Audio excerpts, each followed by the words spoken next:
Hello friends, welcome to Api and V tutorials. So today in this video we'll see how to get the required table. So this is a real-time task. So in this I have two tables and I want to join those two tables to get this output. So if you see this output, this is the Cartesian product of about two tables.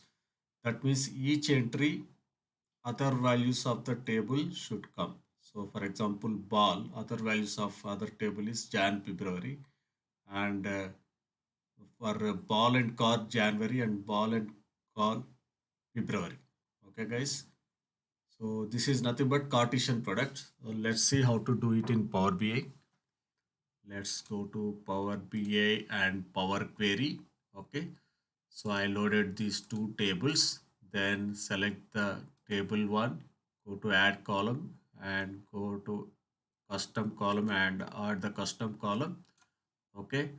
And select the name of the second query, that is table 2, right? So table 2. So this one we have to select, right? Okay. So then click this, then we'll get the table in the custom column, then go to this icon and expand. Okay guys, so we'll get the Cartesian product of two tables. Hope you like this video. If you like this video, subscribe to my channel Abhi tutorials for more such amazing real-time task and Power Query videos. Thanks for watching. Bye bye.